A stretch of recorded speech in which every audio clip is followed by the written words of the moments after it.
Hey guys, welcome back. So this is going to be hopefully a shorter video for you guys today. So this is day 2 of spoiler season for Uprising, and they've released some more cool stuff. This is not going to be a spoiler breakdown for those cards. It's going to be more of a kind of finance related, I guess. So I'm going to kind of do a little breakdown on some cards I think might be undervalued, or at least are going to be more sought after this set comes out, because I think they either have great synergies with the existing cards or work really well against them. So, the first card we're going to talk about synergies with is Dromai. So, Dromai is very red heavy. Her deck is very reliant on having mostly red cards. So you know her both of her abilities are reliant on red cards, and most of the cards she plays are reliant on red cards as well. For instance, one of the things I'm going to be talking about are the big dragon boys, right? So the invocations to play the dragons are like 4 and 5 cost. So if you have a handful of reds, it's impossible to play this invocation for Tumulti without, you know, some kind of some other resources, you know. But one thing I did want to point out, you do have to remember that, you know, you're really reliant on having red cards in your deck to use their abilities.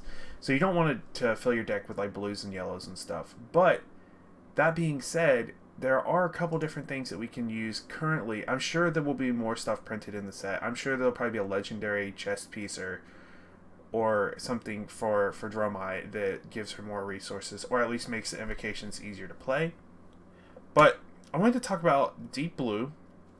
I think this is going to be the best card currently for getting extra resources. One thing to note, when you play or when you activate Deep Blue's ability, you are not pitching it, so you do not get to create an Ash token off of Dromai's ability. But that being said, this is a free way to gain essentially 2 extra resources to go towards playing an invocation of some kind. So I think this is very solid, especially in, you know, some of the like Blitz or CC formats, you know, where these resources, getting those dragons out, are going to be really important. So, of course, you also have things like Tunic and whatnot, but Tunic only grants 1 additional resource. So, I think maybe we'll have some more generic equipment that grants maybe a couple resources here and there.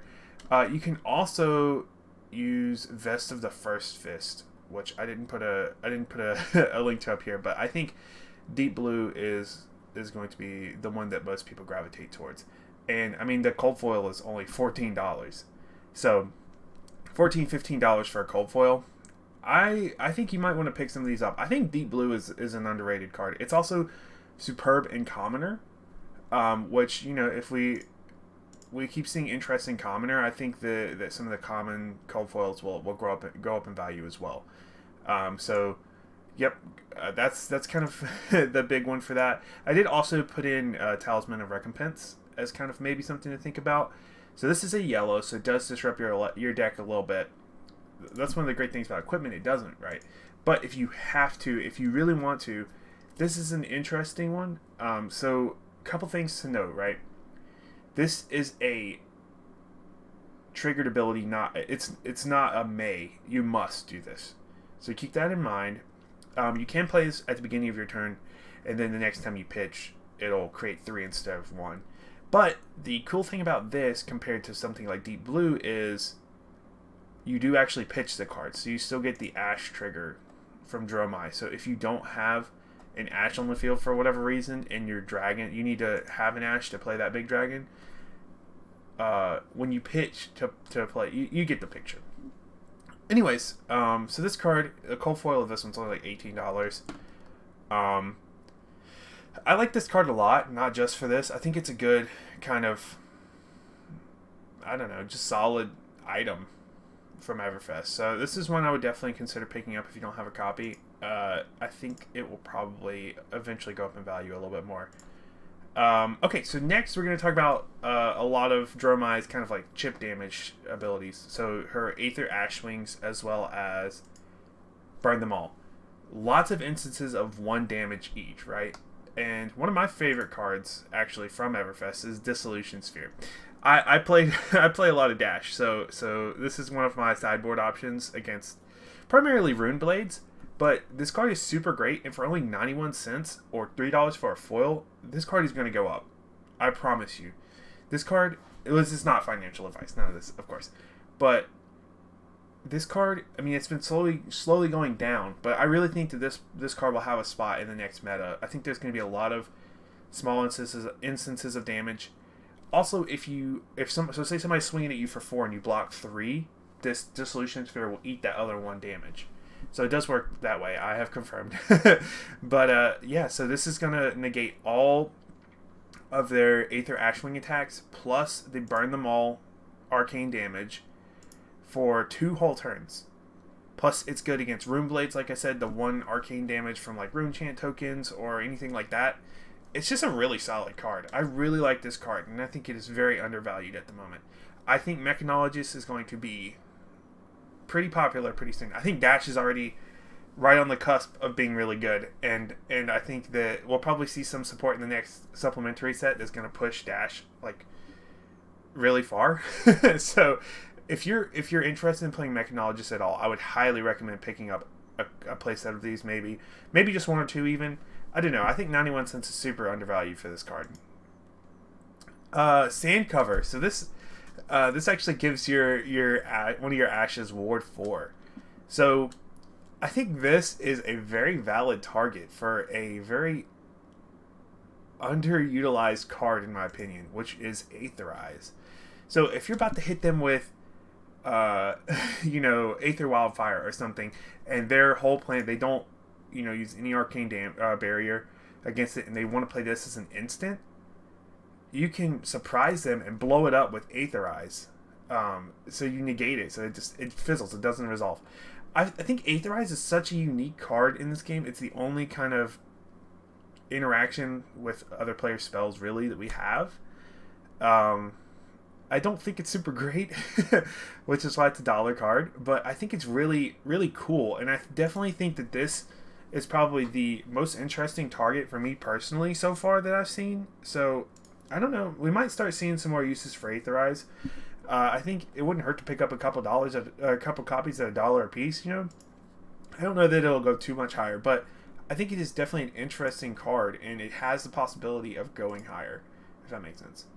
So a couple more cards I wanted to talk about were in relation to Mask of the Pouncing Lynx.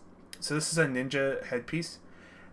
You're probably going to want to run Mask of Momentum, for being honest, but I think there is some room to kind of think about maybe having that fetch ability in Phi. So Lava Burst is not great, but if you just need that surprise, 5 damage on Chain Link 4, this is great. You just pop your mask, go fetch 5 damage out of your deck.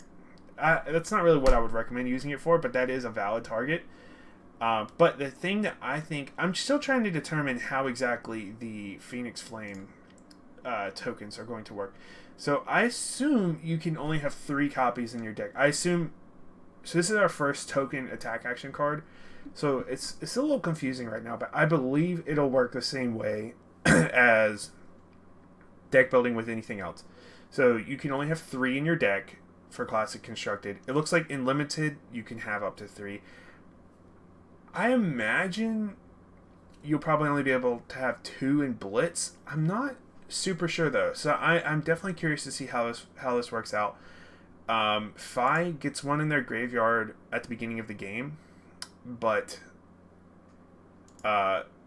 if you can put these in your deck, I think it would be possibly a good idea to run Mask just to go fetch this, because a lot of your cards rely on having a bunch of those on the chain, combat chain. So if you can fetch them, you can get them back to your hand, or you can get them to your hand, then they'll go to the graveyard, and you can keep recurring them, which is pretty solid. I don't know how viable that's going to be. I think that's just kind of like me spitballing ideas right now. But I really like Mask of the Pouncing Lynx. I think there's going to be some more uses for it in this set. I think, for $2.45, you could probably pick up maybe a copy if you don't have one already. Or if you wanted a cold foil for $26, that's not terrible either. The Benji deck kind of fizzled, so I think its value has kind of gone down a little bit. So you can see it's gone up a couple dollars, maybe about $8. It looks like since the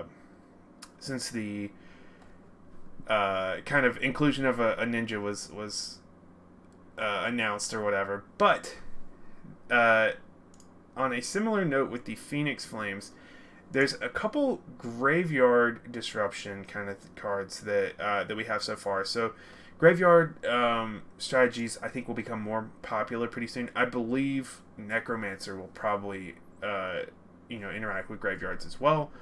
And we know that that's coming pretty soon. We're pretty certain that that's coming pretty soon, based off of the lore. And the lore book had that as one of the classes that they're interested in making first. So Talisman of Creation I think is a wonderful pickup for $8 for a cold foil, or $7.56. I would probably stay away from the regular market. Non-foil ones, because I don't know. I mean, you could probably pick up some. I don't think they have that much room for growth because this is a very niche card. But the cold foils, I think. So James White said that a lot of the amulets and stuff from Everfest were undervalued for the cold foil variant. I think Talisman of Creation is one of those. Of Cremation, sorry. Talisman of Creation is a magic card.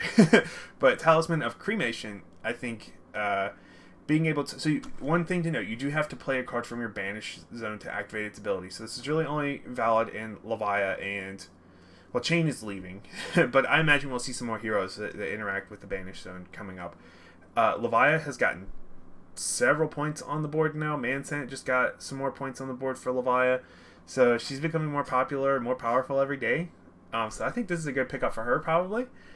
So you can, if you notice, it says banish all cards with the chosen name from each opposing hero's graveyard. So this is also good for like multiplayer formats, stuff like that. You can choose Phoenix Flame as the card that you choose to banish. And you banish all instances from all graveyards. So if Phi plays all their their Phoenix Flames one turn, you can, on your next turn, you can banish them all from their graveyard. Now they do have the ability to pull them from the graveyard at instant speed, so just keep that in mind. But I mean, even if you do, you're still going to pull all they're going to have to pitch all their cards to recur those cards. So Talisman of Creation, I think that's a good pick. On a related note, this is Shatter Runeblade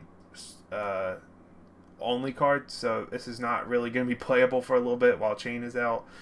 But this is a good pick for Blitz maybe. But this you could just pick 2 cards out of an opponent's graveyard, and it has to be from the same opponent, so it's not good for multiple opponents. But you just get to pick 2 cards.